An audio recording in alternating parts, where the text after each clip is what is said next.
launched the English Heritage Orchestra in May 1984, Canons Ashby was at that moment being rescued from oblivion. The gardens here were completely derelict, and so it seemed appropriate for us to choose this as our launching pad, as it were. And I think it's appropriate that one should be back again here, playing another concert and making use of the organ, which we helped to subscribe towards in our initial launch concert. So often, architecture and music can be joined together in this marriage of our heritage. Oratoria, often neglected because over the years people have been unable to maintain them, particularly when one thinks of the number of parish churches in this country today that are redundant or in search of new owners. It seems a great pity that they are not more used for music.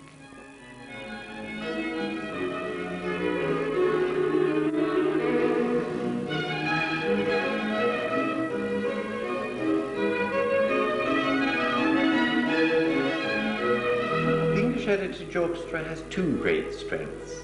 First of all, in its musical director, Graham Mayer, who is a dedicated musician and also is the guiding light on the musical side.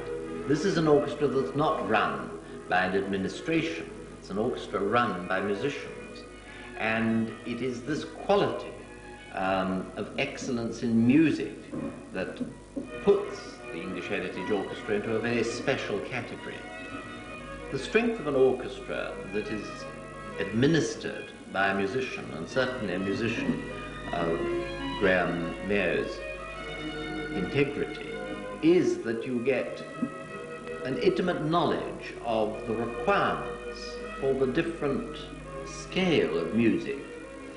It's Graham's relationship with musicians, whom he's worked with all his life and who he knows personally, that helps so much to create this quality that the orchestra has.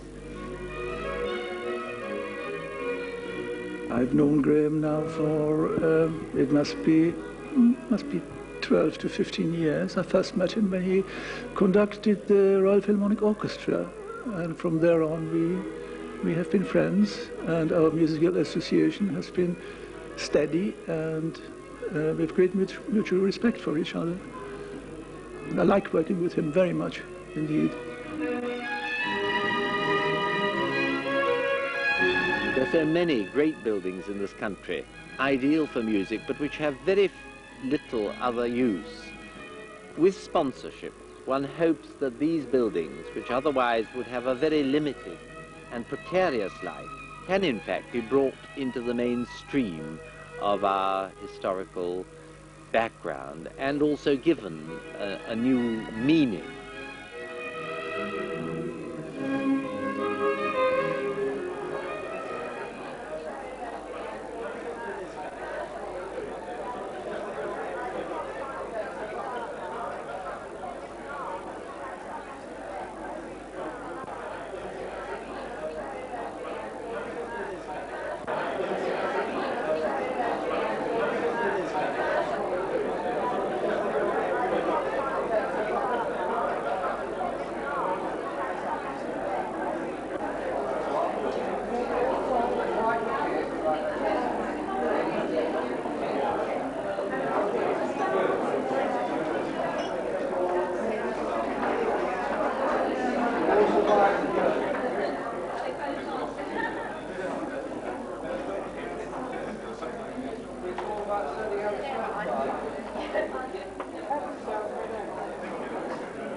The only thing I haven't got is a pair of scissors. I have got a pair of scissors. There's a pair of scissors somewhere.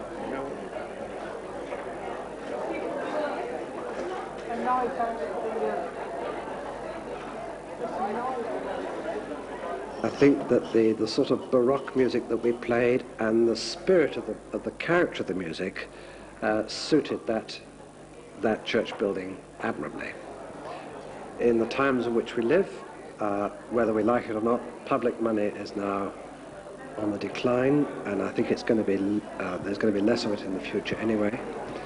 But in any case, I think it in a way, it almost helps to bring the music more to life, because the people who give the music, give the money for the music, become thoroughly involved in the concert itself. And I think that's all to the good. And we have people listening to the music who feel it's partly through them that the concert is happening at all. Well, when we have an appeal in front of us of the size that we have at Kettleston, £2 million we have to raise in order to retain the contents of the house intact, then an event such as this does two things really. First of all, it raises a substantial sum of money, and secondly, it provides the Trust with extremely helpful publicity for the enormous appeal that it currently has on its plate. So I suppose you could say it helps in two ways, and we're very grateful to the sponsors in both respects.